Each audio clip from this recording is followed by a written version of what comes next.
Amén, familia, buenos días. Qué locura, el día en Bogotá empieza lloviendo, después sol, después frío, lluvia, todas estaciones del año en un día, amén, o la mitad de un día. Pero yo creo que ese es el corazón colombiano, es un corazón muy apasionado, amén, todo cambia, amén. Pero bueno, vamos a empezar con oración, antes de estudiar la palabra de Dios, amén. Padre en cielo, gracias primeramente por permitirnos a tener una relación contigo.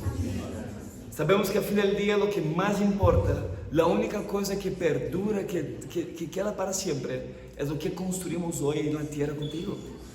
Ayúde a nosotros a tomar las mejores decisiones, Padre, a entender que nuestra vida no es eterna, nuestro trabajo no es eterno, la universidad no es eterna, hasta las personas que más amamos, hasta nuestra familia no es eterna. Y Padre, si un día todo lleva, Padre, todo eso a sacar de nosotros, ¿qué sobra? Ayúdanos a entender que nuestra relación contigo, Padre, es la única relación que permanece para siempre. Y es la única relación que si contigo estamos cercanos, Padre, vamos a estar cercanos los unos a los otros acá en la tierra. Ayúdanos a tener un corazón que ama a ti, Padre, un corazón puro, un corazón que está dispuesto a tomar decisiones, Padre. No está venir acá todos los domingos y escuchar una prédica bacana, algo así, y salir de acá sin ninguna decisión, Padre. Salir de acá con la misma vida, la misma rutina, las mismas decisiones. Ayúdanos a ser transformados, ayúdanos a cambiar la manera que pensamos, Padre, por favor.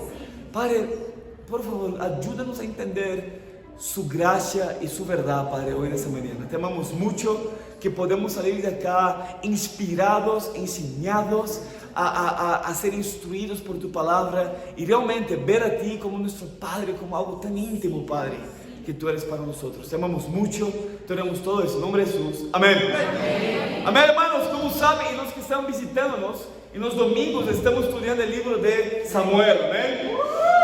Y es muy bacano porque hoy es la penúltima clase de Samuel, porque vamos a terminar, si Dios lo permite, la próxima semana, amén.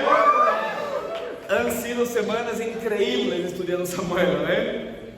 Cuántas pepitas de oro que hay en las escrituras, ¿no? Entonces la semana pasada estudiamos capítulos 23 al 25, creo que todos sabían de eso, amén. Hoy vamos a estudiar del capítulo 26 al capítulo 29, amén. Entonces vamos para 1 Samuel, capítulo 26. Vamos. Y sabe, estudiando esos capítulos, el título de la clase de hoy es simplemente Dios se mueve de una manera misteriosa.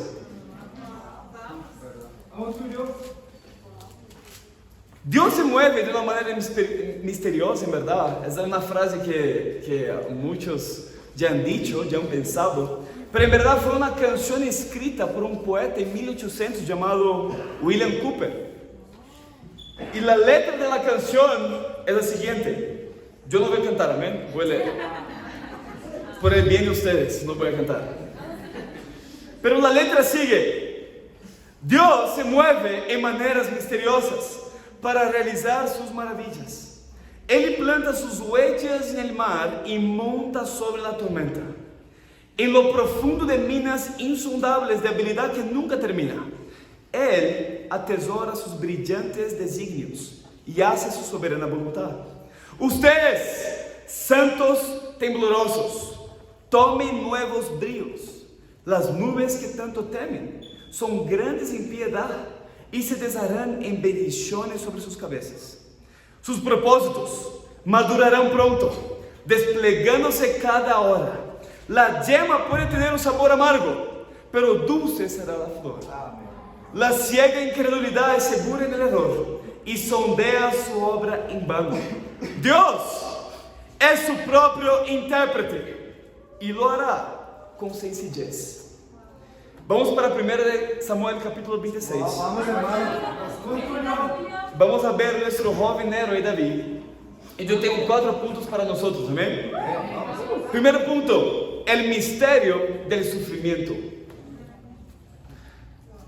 En el capítulo 24 anterior, como ya estudiamos la semana pasada, pero tú vas a ver que hay una semejanza acá muy grande. Mira el capítulo 26, versículo 1. Acá le dice: los habitantes de Zif fueron a Gibeá y le dijeron a Saúl: ¿no saberé que David está escondido en el monte de Haquilá, frente al desierto? Entonces Saúl se puso en marcha con los 3 batallones de hombres escogidos de Israel y bajó al desierto de Zif en busca de David.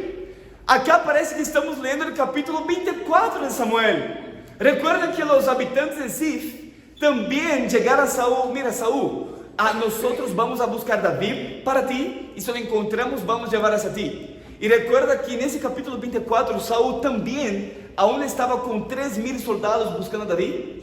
¿Ustedes recuerdan de eso? Acá vemos la misma situación. Y mira acá, versículo 3. Acampó en el monte de Haquilá, que está frente al desierto, junto al camino. Cuando David, que vivía en el desierto, se dio cuenta de que Saúl venía atrás de él, envió espías para averiguar dónde se encontraba. Luego se dirigió al campamento de Saúl y observó el lugar donde dormía Saúl y Abner, hijo de Ner, jefe del ejército. Saúl estaba dentro del campamento, el ejército lo rodeaba. De alguna manera, esa parece la misma situación que estudiamos la semana pasada. David está con sus 600 hombres, están peregrinando en el desierto, y Saúl está buscando a capturar a David con 3,000 soldados. Pero en el capítulo 24, David está huyendo de Saúl, está escondido en una cueva. ¿Recuerdan la interacción de David y Saúl en la cueva? David estaba escondido ahí con los soldados, y Saúl entró para, hacer sus necesidades ahí, y tuvo un regalito, tuvo una sorpresa ahí, amén. David estaba dentro. Y ahora miramos que la misma situación, pero David no está escondido en una cueva, sino que ahora David está explorando al enemigo. ¿Sabe? Es muy interesante. Dios frecuentemente nos pone a prueba con las mismas situaciones para ver si hemos cambiado. ¿Y no es así? Algo muy interesante, solo un poco de contexto. Versículo 5 dice que Saúl estaba junto con el jefe del ejército, Abner, es hijo de Ner, y Saúl y Abner son primos segundos. Un contexto ahí, amén.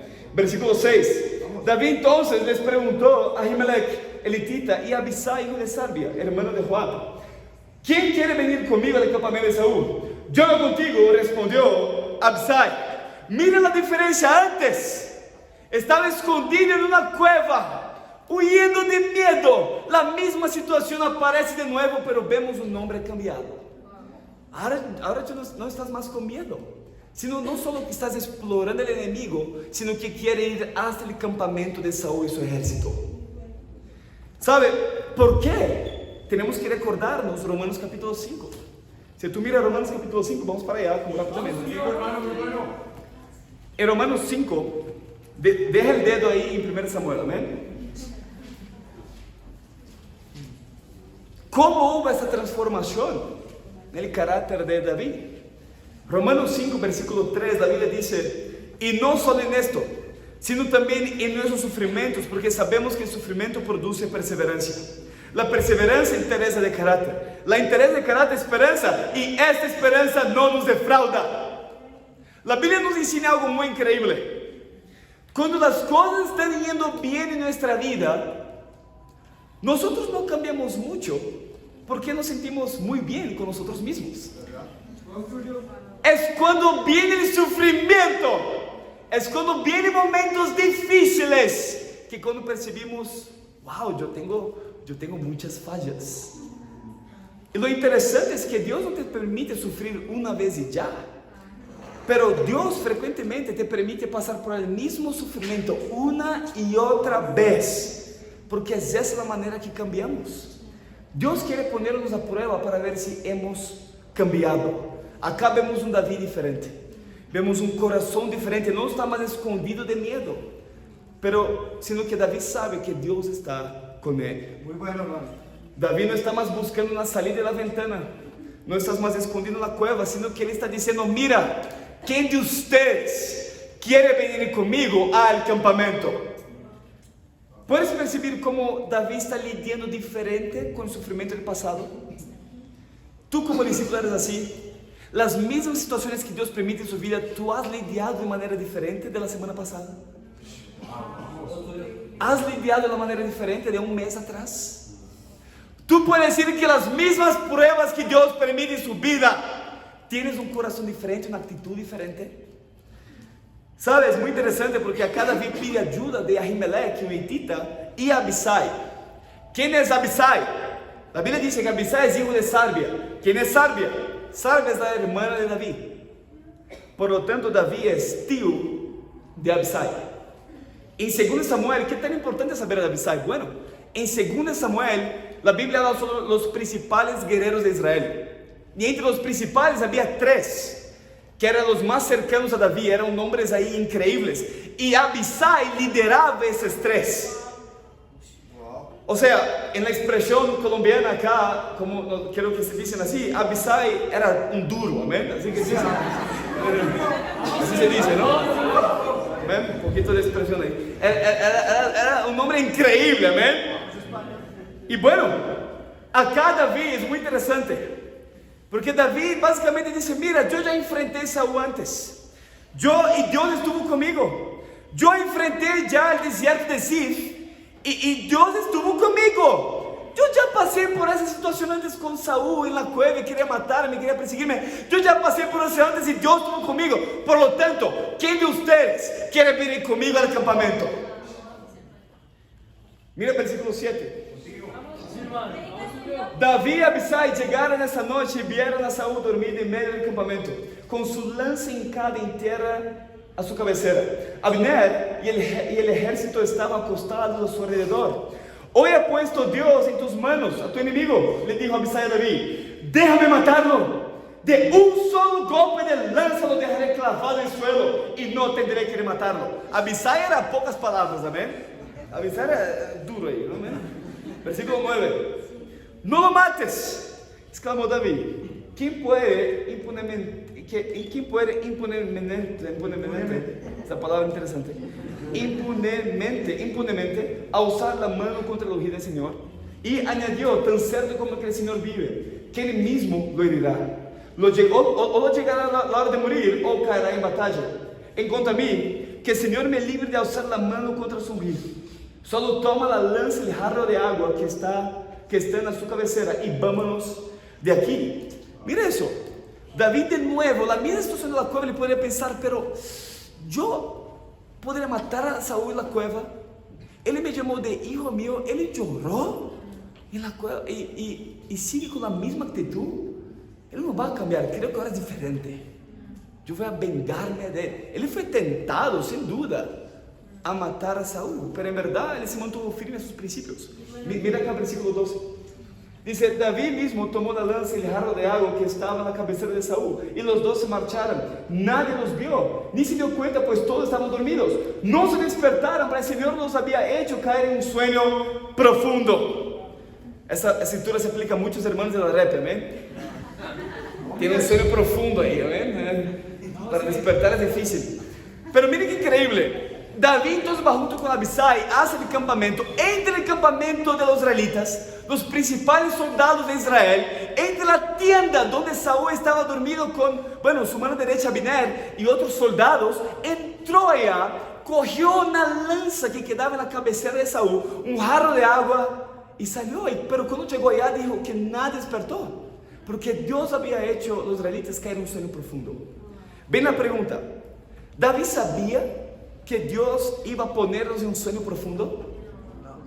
Para nada. David solo estaba seguro de que Dios estaba con él. ¿Sabe?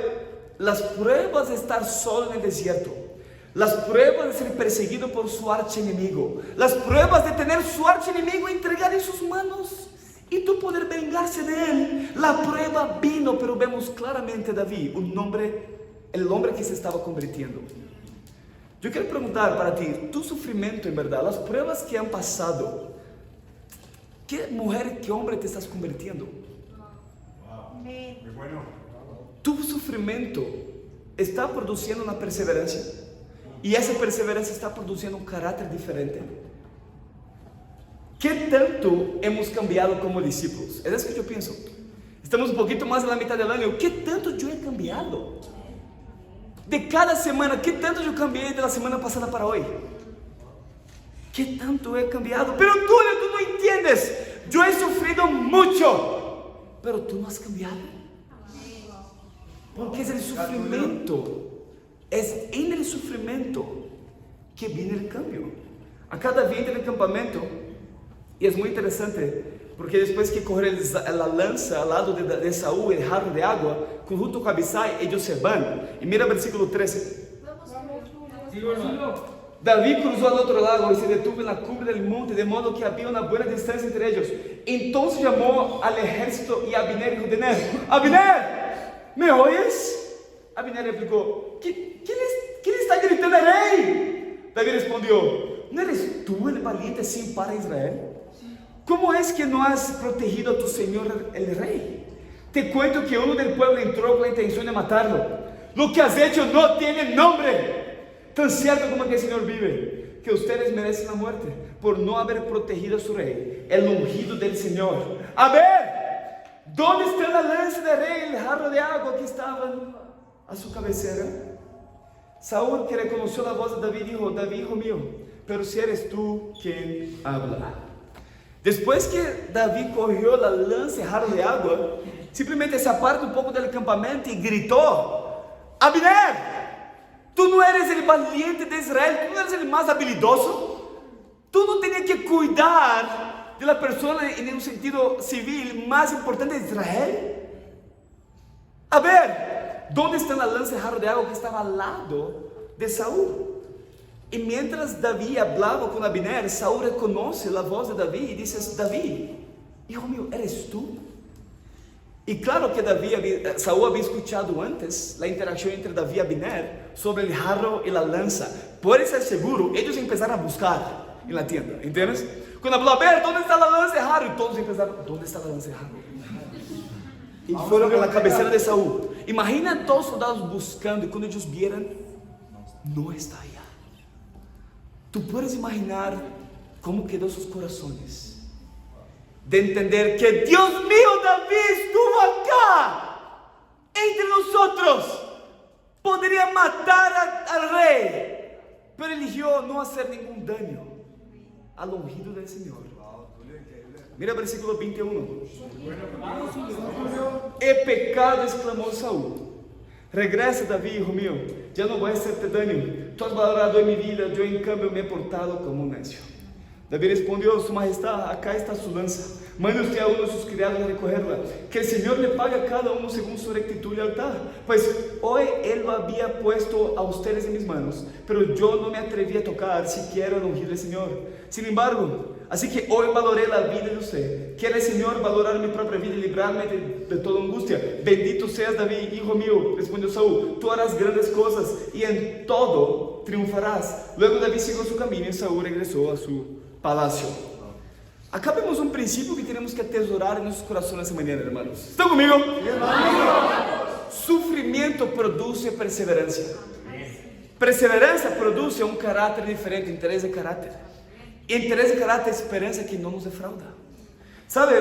¿Por qué crees que hay tantas películas? Y me encantan películas, pero tipos de películas que me gustan mucho son películas inspiracionales. ¿Inspiracionales se habla?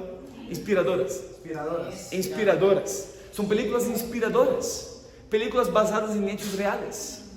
Y si tú miras esas películas, y esas películas venden mucho, las películas no es una cuestión de personas, no, esas películas no hablan sobre la vida de personas que tenían una vida perfecta, que es una película sobre la facilidad que ellos tuvieran en tener sus logros.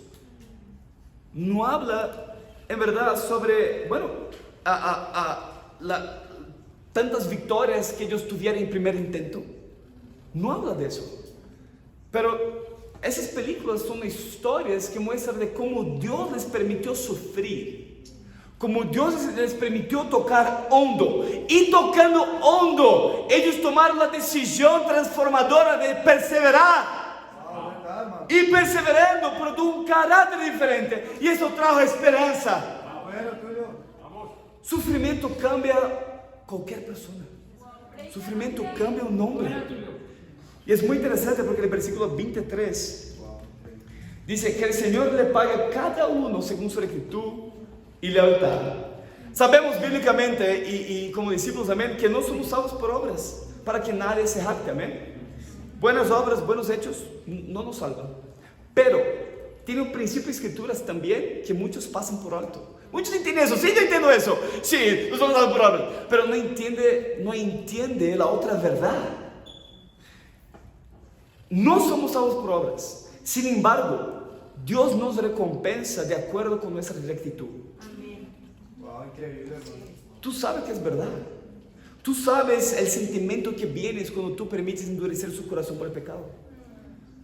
Tú sabes, Dios está recompensando por su rectitud o por la falta de rectitud. Predica, Tulio, muy bueno. Lo que tú recibes de Dios es de acuerdo con el corazón que tienes. La pregunta viene, ¿qué corazón tienes? ¿Tú estás animado con Dios? ¿Tú estás alegre con Dios? Porque Dios se recompensa de acuerdo con el corazón que tienes. Wow, vamos, hermano. Tenemos que preguntar a nosotros mismos, ¿qué tan apasionados somos por andar en rectitud? ¿Qué tan apasionados somos por no permitir pecados ocultos? ¿Qué tan apasionados somos por ver a una persona siendo salva? Amén. ¿Sabe? Porque cuando somos apasionados por lo que agrada a Dios, cuando somos apasionados por nuestra fidelidad, Dios nos va a recompensar de acuerdo con nuestro corazón. Ese es el misterio del sufrimiento. Tremendo, hermano, muy bueno. Mi segundo punto, vamos para el capítulo 27. ¿Están conmigo? Vamos. Ese es el capítulo más larguito, los otros vamos a ser más corticos. Segundo punto, el misterio de qué es lo mejor. El misterio de qué es lo mejor. Ya tuviste que tomar una decisión en su vida y estuvo un tiempo intentando descubrir qué es lo mejor. Es eso que vamos a descubrir en el capítulo 27. Capítulo 27, versículo 1 dice: con todo, David pensaba, un día de estos, voy a morir en manos de Saúl. Interesante. David no sabía cuándo iba a pasar eso. Él no tenía muy claro cómo sería ser entregado por Saúl, pero David sí estaba rendido a Dios. A veces quedamos tan preocupados como, ¿será que esto va a pasar? ¿Será que esto va a ser de mi vida? ¿Será que será así si yo tomo alguna decisión? Y en vez de vivir con Dios, vivimos en la presencia de ¿y si? ¿Y si? ¿Y si hago o no hago eso? ¿Qué va a ser de mi vida? Versículo 1. Lo mejor que puede hacer es huir a la tierra de los filisteos. Así Saúl se cansará de buscarme por el territorio de Israel y podré escapar de sus manos. Acompañado de sus 600 hombres, David se puso en marcha y se trasladó a la tierra de Gat, donde reinaba Ax, hijo de Maoc. Tanto David como sus hombres se establecieron allí y quedaron bajo la protección de Aquis. Cada hombre había llevado a su familia, y David tenía consigo sus dos esposas, Ahinoam, la jezreelita, y Abigail de Carmel, la viuda de Nabal. En efecto, cuando Saúl se enteró de que David había huido de Gat, dejó de perseguirlo. Acá es increíble. Dios pone en el corazón de David: David, yo sé lo que es mejor para ti. Va rumbo a Gat, va a vivir en medio de los filisteos. Wow, eso es una gran idea. Simplemente Dios diciendo: David, va a vivir junto a los filisteos, pero va a vivir al lado de los enemigos que te han intentado matar toda su vida. ¿Qué podemos aprender acá? A veces, lo que pensamos ser lo mejor es exactamente lo opuesto de lo que queremos hacer. La Biblia enseña algo muy interesante, que para ser discípulos de Jesús hay un prerequisito fundamental. No es ir a una iglesia que nos hace ser discípulos de Jesús, aunque la iglesia es súper fundamental, es parte, sin duda, es parte. Pero ser un discípulo de Jesús hay un prerequisito fundamental y que se perdió en las generaciones. Nadie más habla de eso. Lucas 9:23. Jesús dice: si alguien quiere ser mi discípulo, que niegue a sí mismo diariamente y cargue su cruz. Wow, hermano, predica. El fundamento del cristianismo, el fundamento que Jesús puso por todas las generaciones de seguir a Dios, es negar a uno mismo. Básicamente es entender que tu yo, mi yo, es realmente lo que nos impide de hacer lo que es mejor. Y ahí caemos en pecado, como autosuficiencia, autobúsqueda, autodescubrimiento. Cristianismo no es tu descubrir a ti mismo, no es tu entender y descubrir a ti mismo, es negar a uno mismo. Y ahí caemos en pecado también como autoacusación, autocompasivo, autoodio, autoculpa. Y todo es resumido en autoengaño. Y es increíble que vemos en esta escritura que Dios pone en el corazón que David da todo su corazón donde Dios lo iba a poner, que era en Gat. Muy interesante. David quedó en Gat 1 año y 4 meses. No porque Gat era increíble, no porque era seguro. Amén. ¿Está conmigo? No porque no iba a haber problemas, sino porque era lo mejor. Después David empieza, solo un poco de contexto, empieza a hacer algunas campañas y ir detrás de todas las tribus. Bueno, ellos quedan bajo la protección del rey de Gat, que sería Aquis. Y David empieza a hacer campañas, ir detrás de todas las tribus paganas que sitiaban Israel en ese tiempo. Pero David no habla eso para Gat, para Aquis. Imagina, yo estoy matando a los tribus. No, él dice, mira Aquis, yo estoy atacando, cuando yo me ausento, es porque yo estoy atacando a los israelitas de Judá. Pero claro que David no estaba haciendo eso. Y mira el versículo 12. Aquis por su parte confiaba en David y se decía, David se está haciendo Dios a los israelitas. Claro, atacando a su propia gente. Su propia gente, sin duda me servirá para siempre. Claro que Aquis no entendía que David no estaba atacando a su propio pueblo, sino que estaba atacando a los enemigos de Dios, amén. Pero aún podemos aprender algo de ese versículo. Las cosas no son siempre lo que parecen. No son como siempre parecen, particularmente cuando se trata de nosotros. El misterio de qué es lo mejor está centrado en poner las escrituras por encima de tu experiencia, por encima de tu opinión, poner la escritura por encima de tus sueños, poner la escritura principalmente por encima de ti mismo.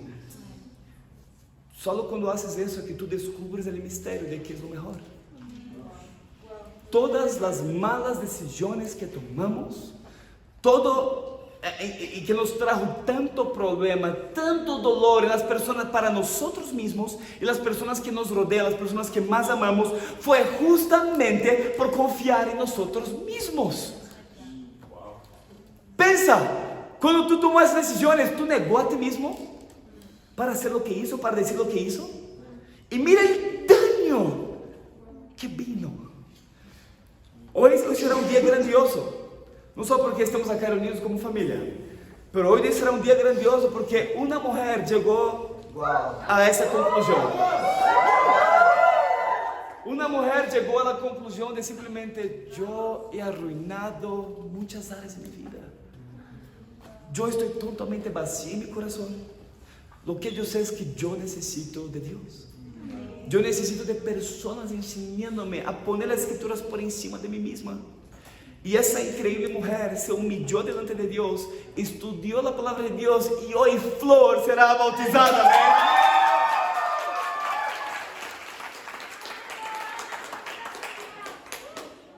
Es increíble, amén. El misterio de qué es lo mejor está centrado en simplemente negar a ti mismo. Porque frecuentemente cuando nuestro yo quiere decidir lo que es mejor, eso va a llevar a la destrucción. Lo que es mejor solo puede ser discernido cuando tú te niegas a ti mismo, cuando confías en las escrituras, lo que dice la palabra de Dios por encima de todas las distracciones que tienes ahí. Solo cuando haces eso que tú vas a tomar la decisión de realmente que es la mejor decisión. Mi tercer punto, el misterio de la voluntad de Dios. Capítulo 28, versículo 1. ¿Está conmigo? Deja tomar una agüita. Amén. Capítulo 28, versículo 1. Amén. Llegamos a la introducción de la prédica. Vamos. 28, versículo 1. Por aquel tiempo, los filisteos reunieron sus tropas para ir a la guerra contra Israel. Tú puedes leer ese versículo cortico y decir, es más un enfrentamiento de los israelitas y los filisteos. Nada nuevo bajo el sol. Muchas cosas, eso siempre pasa, pero no. En verdad, eso no es más un enfrentamiento rutinario. Históricamente, lo que acabamos de leer y lo que va a pasar, esa es la batalla más fuerte entre los israelitas y los filisteos. Hasta ahora, sería una batalla galáctica, solo para entender. Vamos, hermano. Por tanto, versículo 1. Axel dijo a David, quiero que sepas que tú y tus hombres saldrán conmigo a la guerra. Está bien, respondió David, ya verá su majestad de lo que es capaz ese siervo suyo. Si es así, añadió Aquis, de ahora en adelante te nombro mi guardaespaldas. Ya Samuel había muerto, todo Israel había hecho duelo por él, y lo había enterrado en Ramá, que era su propio pueblo. Saúl por su parte había expulsado del país a los adivinos y a los hechiceros. Aunque Saúl se convirtió en un rey muy malo, él había hecho algunas cosas buenas. Amén.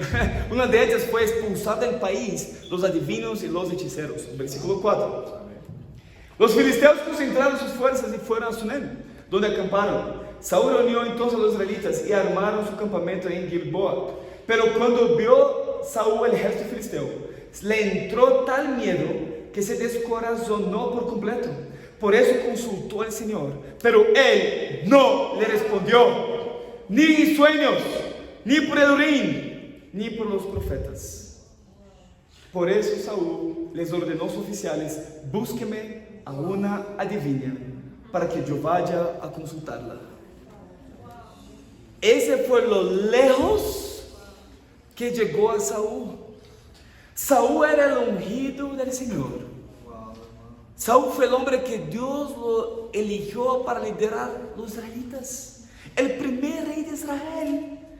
Pero ahora Saúl se había desviado tanto en su caminada con Dios, que cuando le oró a Dios, Dios no le contestó, ni en sueños, ni por el Urim. ¿Usted recuerda la semana pasada, Urim, Tumim, que queda en el efod, en el pectoral para impartir justicia? Sí. Y tampoco para los profetas. Saúl quería saber la voluntad de Dios. Por lo tanto, Saúl ora y hay un silencio. ¿Sabe? Es asustador como discípulos cuando no nos sentimos conectados con Dios. Cuando por nuestros pecados parece que oramos, pero parece que nuestra oración no pasa del techo. ¿Ya sintió así? Y eso pasa. ¿Qué nos aparta de Dios? Isaías 59 que enseñamos a todos. El pecado. El pecado hace que nos apartemos de Dios y Dios no puede escucharnos. Tú tienes algo oculto hoy como discípulo. ¿Tienes algún pecado oculto? ¿Tienes algo que no has arrepentido aún? Las prédicas que escuchan los discipulados para ti, entra por un oído y sale por el otro. Predica, Tulio. Tú sigues con las mismas situaciones y fallando en las mismas pruebas. Ese fue Saúl. Si tú has en verdad tenido semanas donde tú no has puesto nada en práctica, yo pongo mi vida acá, que tú en tus tiempos con Dios no se conecta. Tú no te conectas. Para ti es simplemente algo monótono. Es como una tarea para hacer. Y para decir para las personas que leyó la Biblia y oró, tú te conectas con Dios. Eso no es una broma. La guerra no es entre nosotros, la guerra es contra Satanás.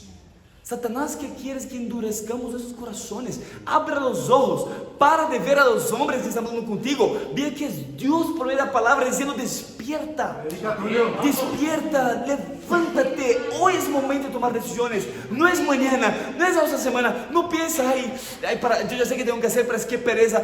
Para de pensar eso, porque el mañana se va a convertir en mañana. Mañana y mañana, mañana y mañana. Y el mañana se convierte en nunca. Wow. Entienda eso en su corazón. ¿Sabes? Dios no había contestado a Saúl ni en sueños, por el Urim, Tumim, ni por los profetas. Mira el versículo 7. Por eso Saúl les ordenó a sus oficiales: búsquenme una divina para que yo vaya a consultarla. Pues hay una en Endor, le respondieron. Saúl se disfrazó con otra ropa y acompañado de 2 hombres se fue de noche a ver a la mujer. Quiero que volves a un espíritu, le pidió Saúl. Haz que se me aparezca el que yo te diga. ¿Acaso sabe usted lo que ha hecho Saúl? Respondió la mujer: ha expulsado del país a los adivinos y a los hechiceros. ¿Por qué viene usted a tenderme una trampa y exponerme a la muerte? Ella no sabía que estaba hablando con Saúl. ¿Amén? Versículo 10. Tan cierto como que el Señor vive, te juro que nadie te va a castigar por eso, contestó Saúl. ¿A quién desea usted que yo haga aparecer?, preguntó la mujer. Evócame a Samuel, respondió Saúl. Al ver a Samuel, la mujer pegó un grito. Pero si usted es Saúl, ¿por qué me ha engañado?, le reclamó. No tienes nada que temer, dijo el rey. Dime lo que has visto. Veo un espíritu que sube de la tierra, respondió ella. ¿Y qué aspecto tiene? El de un anciano que sube envuelto en un manto. Al darse cuenta Saúl de que era Samuel, se prostró rostro en tierra.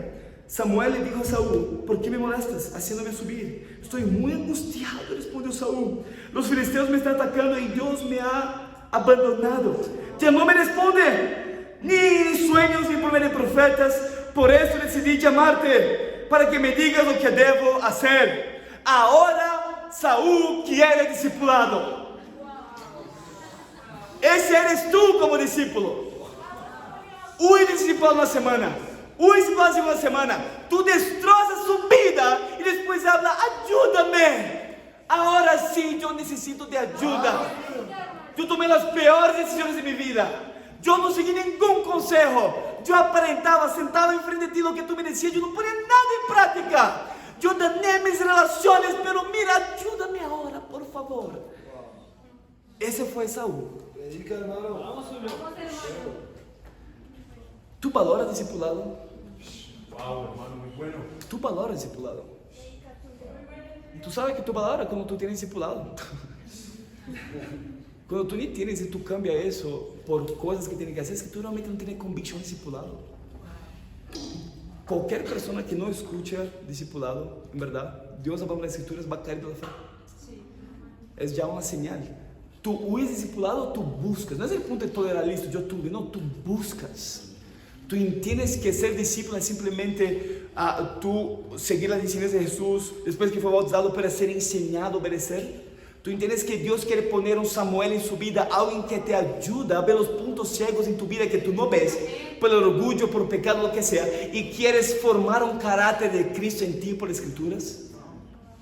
¿Tú valoras el discipulado? Esa es la pregunta. Vamos, Julio. Saúl no valoraba. Versículo 16. Samuel le replicó: pues el Señor se ha alejado de ti y se ha vuelto tu enemigo. ¿Por qué me consultas a mí? El Señor ha cumplido lo que había anunciado por medio de mí. Lo que yo hablé de ti fue es la misma cosa que Dios va a decir para ti ahora. Dice: Él te ha arrebatado de las manos del reino y se lo ha dado a tu compañero David. Tú no obedeciste al Señor, pues no llevaste a cabo la furia de su castigo contra los amalecitas. Por eso Él te condena hoy. El Señor te entregará a ti y a Israel en manos de los filisteos. Mañana tú y tus hijos se unirán a mí, y el campamento israelita caerá en poder de los filisteos.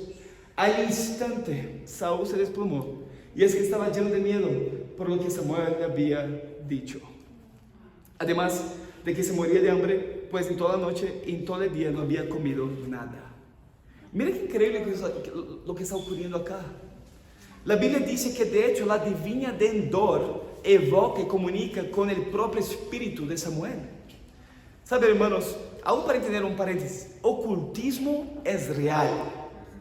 Tú debes quedar lejos de horóscopo, lejos de espiritismo, es real. Personas sufren con eso. En Hechos 19 la Biblia dice que los hombres sufrían físicamente por espíritus malignos. Tú debes quedar lejos de eso, no es tolerar, es quedar lejos.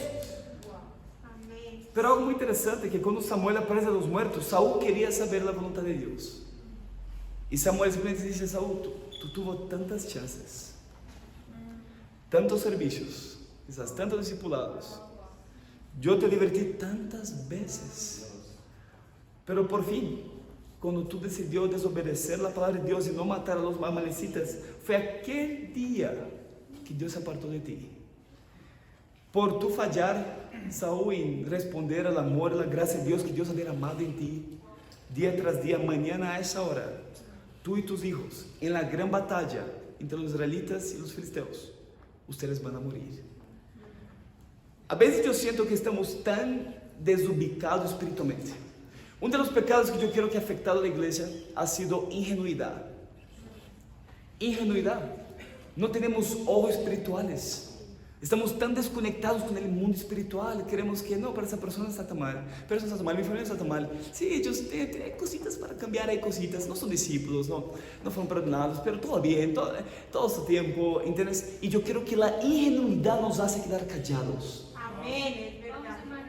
Estamos tan preocupados con yo no puedo compartir mi fe con alguien porque yo estoy en semana de parciales, ahora yo no estoy en semana de parciales, pero ahora yo estoy en vacaciones, yo no estoy en vacaciones, por eso yo no comparto mi fe, ahora yo no puedo estudiar la Biblia con las personas porque mira tanta cosa que ha pasado y estamos tan preocupados con nosotros mismos y no vemos que la cosecha es abundante, no vemos que personas están en verdad tentando, Dios, ¿cuál es su verdad? ¿Cuáles son las respuestas? ¿Cuál es mi propósito, Dios? Yo quiero saber. Y ellos solo han escuchado silencio. Y por escuchar un silencio, entra la curiosidad. Yo quiero buscar donde realmente yo escucho algo. Voy para el budismo, voy para el hinduismo, voy para el catolicismo. ¿Cuántas personas yo estudio la Biblia y dices, sí, yo crecí familia católica, familia evangélica? Pero nada pasó y simplemente sí, soy ateo ahora, agnóstico. ¿Cuántas personas? Y claro, no es la iglesia, pero es las personas que hablan, que expresan la voluntad de Dios son discípulos. Si está en un lugar donde no es discípulo, usted va a escuchar silencio. Puede predicar por 5 horas un pastor, pero tú no vas a escuchar nada. Eso es un punto de vista evangelístico. Tú eres ingenuo a punto. ¿Cómo está si tu evangelismo está débil, ponese seguro, tú has permitido ingenuidad entrar en su corazón. Tú estás totalmente desubicado espiritualmente. No entiendes que Satanás es real, que la lucha por tu alma es real. En verdad que hay un cielo, hay infierno. Si tú no ves, si tú no tienes convicción de eso, claro que va a preocuparse con cosas seculares. Pero un punto de vista individual, hasta para nosotros discípulos, sí, para el mundo la voluntad de Dios es un misterio. Es un misterio. Saber el plan de salvación para muchos es un misterio. Tú puedes mostrar la Biblia por no tener un corazón correcto, es un misterio para ellos no entienden. Pero individualmente como discípulos, Dios tiene un propósito para todos nosotros. ¿Cuál es el propósito? La gran comisión. Es el sueño de Jesús para todos. Pero bajo ese propósito, Dios tiene planes individuales para cada uno de nosotros. ¿Y cómo entender la voluntad de Dios para nosotros como discípulos? Miren Romanos capítulo 12. Vamos contigo. ¿Está conmigo?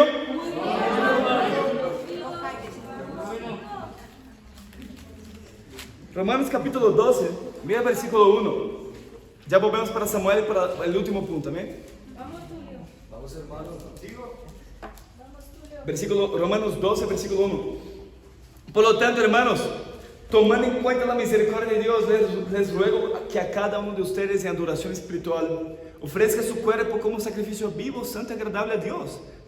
No se amolden al mundo actual, sino sean transformados mediante la renovación de su mente. Así, conclusión, podrán comprobar cuál es la voluntad de Dios, buena, agradable y perfecta.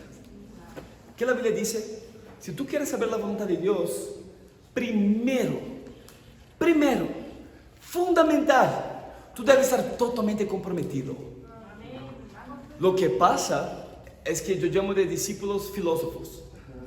Discípulos, entre comillas, filósofos, porque son personas que simplemente son tibios en su fe.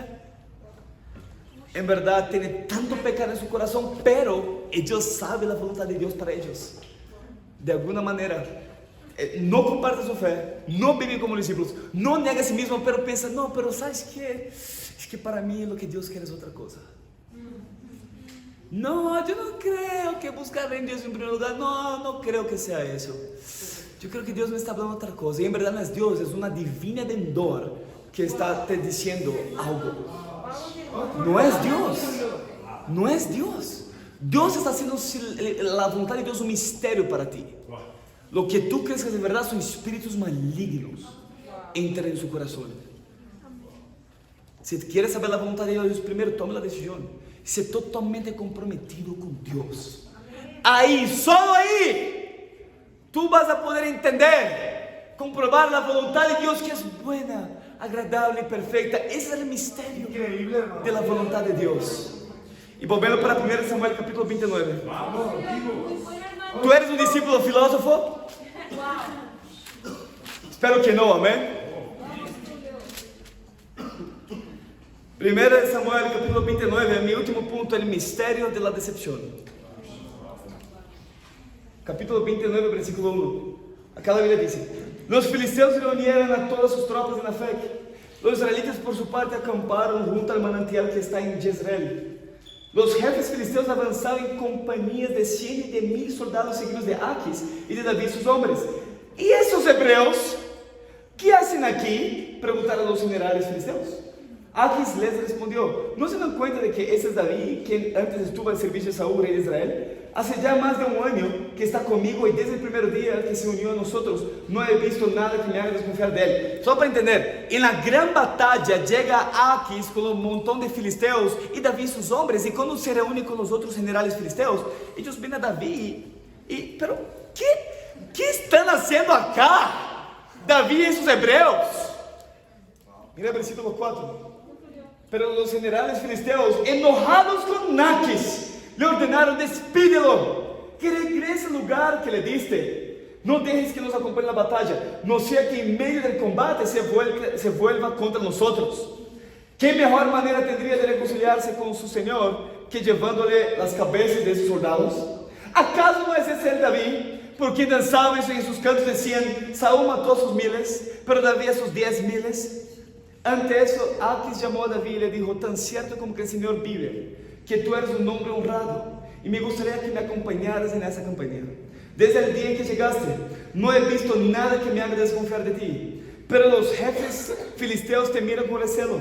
Así que con mis mejores deseos, vuélvete a tu casa, y no hagas nada que les desagrade.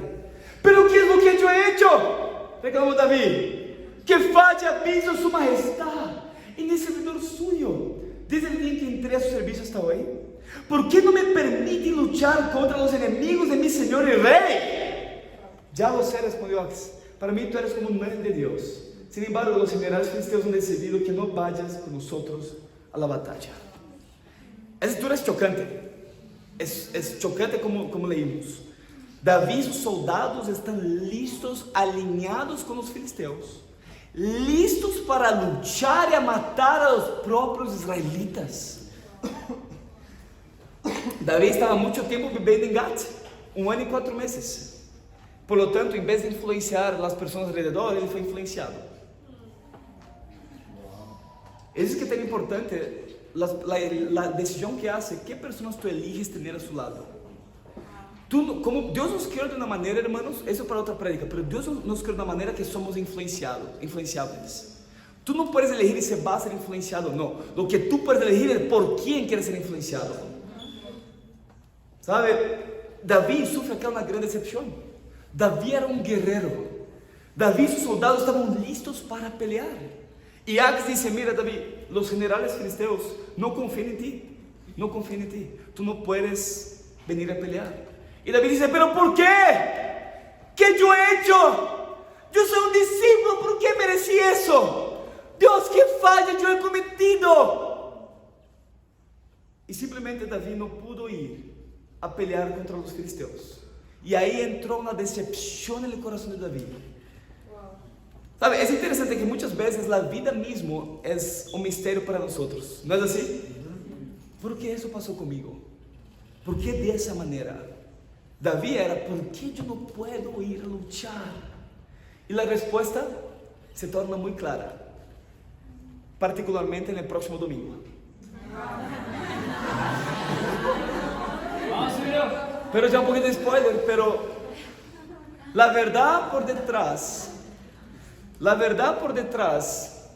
era que Dios, por medio de la decepción, quería frenar a David de cometer uno de los peores errores de su vida: matar al propio pueblo que um dia seria suyo. Vamos, hermano. Muy bueno, Tulio. Davi não sabia, na noite anterior, que Saúl havia hablado com Samuel por meio da divina de Endor. Davi não sabia que nessa mesma noite Samuel disse a Saúl: vas a morir el próximo dia, tu e tus hijos. Por lo tanto, por el mistério de la decepción, Deus estava preparando a Davi por el gran momento. Deus estava utilizando essa decepção em seu coração, esse sonho roto, para prepará-lo para o grande momento. Decepcionante? Sim, solo por um momento. Pero Davi amava a Deus. E nesta batalha galáctica, Israel vai ser derrotado. Pero aún na derrota, hermanos, Deus é soberano. Puedes não entender porque é um mistério.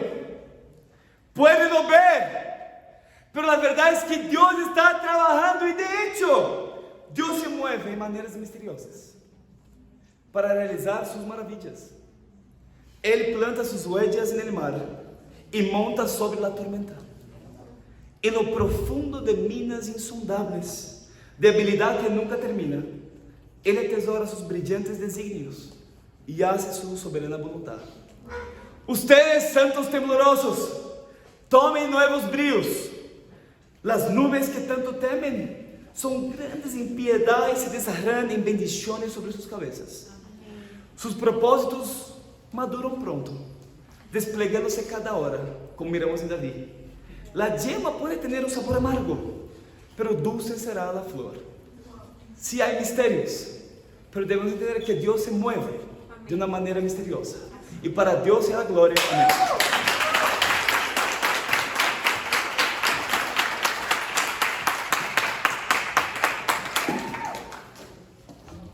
Amém. Amém, família. Vamos a cantar Crea en mí, oh Dios. Vale.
Y renueva en mí un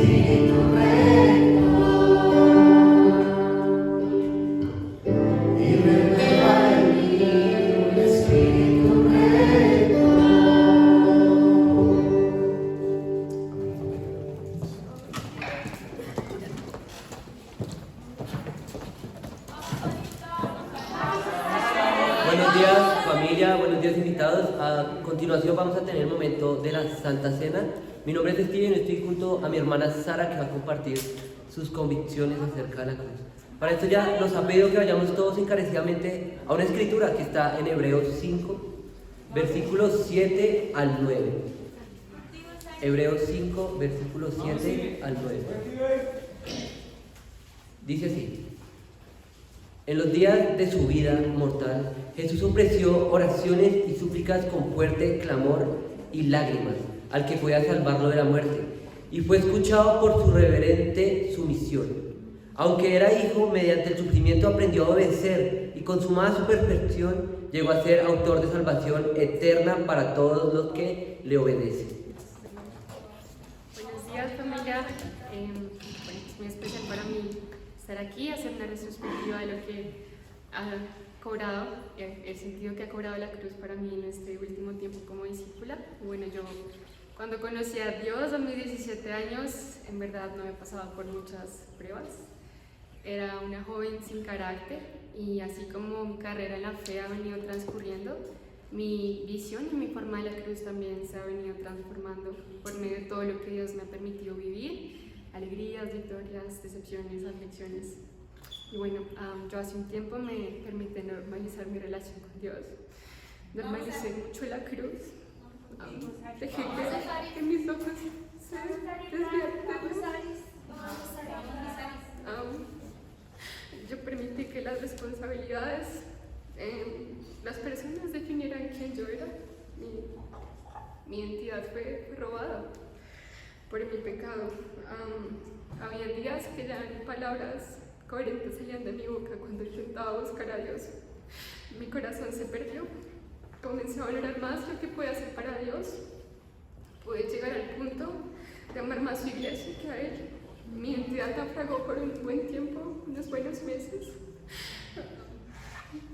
Y luchaba mucho por entender la soberanía de Dios en mi vida, pero Dios fue tan misericordioso que permitió el sufrimiento, días de tristezas profundas por haber dejado que el pecado corrompiera mi corazón y me alejara de mi amor por Él, de mi primer amor.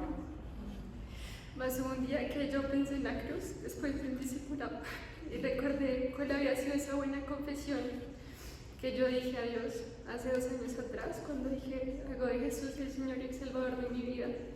Y yo dije a Dios: yo no lo hice por 2 años, yo lo hice para siempre. Y hoy veo cada uno de esos sufrimientos, es que agradezco a Dios porque por medio de ellos Él estaba queriendo formar un carácter, un corazón sumiso, un corazón que volviera y realmente aprendiera a que solo su identidad está con Dios, un corazón que viera a su Señor y a su Salvador como suficiente. Y el sufrimiento fue lo mejor que pudo haberme ocurrido. Me fue bien haber sido afligida porque aprendí a obedecer sus preceptos, tal y como esta escritura muestra con Jesús. Y la oración se convirtió en el ancla de mi vida diariamente.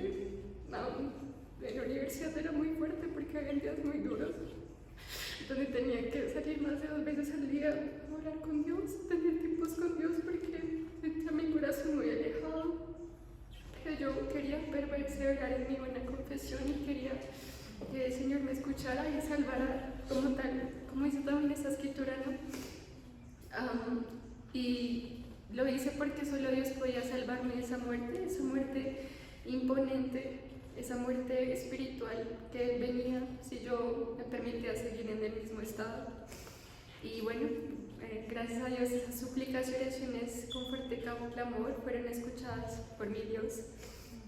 Y puedo decir que fue hasta ese tiempo que pude entender lo que realmente significa la cruz en mi vida. Dios permitió su humillación para que yo fuera una mujer que me deleitara solo en Él, para que formara en mí un carácter nuevo, un carácter que aprendiera por medio de lo que sucedía, que solo en el Señor yo encontraba mi herencia, mi porción. Y yo entendía eso, ¿no? Una vez leí una escritura que decía: Dios, si tú te humillas y un corazón quebrantado, el Señor te va a escuchar. Y yo dije: ese es el corazón que yo quiero entonces tener, Dios. Y entendí eso, Él no amaba el corazón que yo tenía de hacer muchas cosas, de tal vez tener un liderazgo o algo así, o sacar mi identidad de eso, ¿no? Dios no ama ese corazón, Dios ama el corazón contrito y humillado. Y eso solo es posible cuando fijamos nuestros ojos en la cruz. Ella nos recuerda el verdadero sentido que tiene nuestra vida y nos lleva a perseverar en nuestra buena confesión. Dios es digno de tomar mis mejores años, es digno de tomar mi salud, mis sueños, mi juventud, porque digno es aquel que dice Señor y Salvador de mi vida para siempre. Entonces, esto significa la cruz para mí.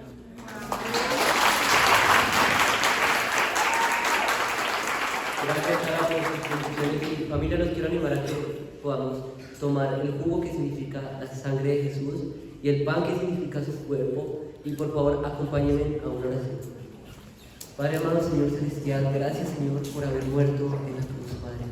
Gracias por haber aguantado tanto por nosotros, Padre, sin merecerlo, Padre, que recibimos gracias sobre gracias, Padre Celestial. Y gracias, Señor, porque tú nos ayudas, Padre, a tener un corazón totalmente humillado, Padre, a tu sacrificio, Padre. Permítenos tener una conciencia y un corazón totalmente limpio e íntegro, Padre, para tomar la Santa Cena, Padre Celestial. Y todo esto te lo oramos tan agradecidos, Padre, en el nombre de tu Hijo amado Cristo Jesús. Amén. Amén, familia. Vamos a cantar la canción Salmo 126.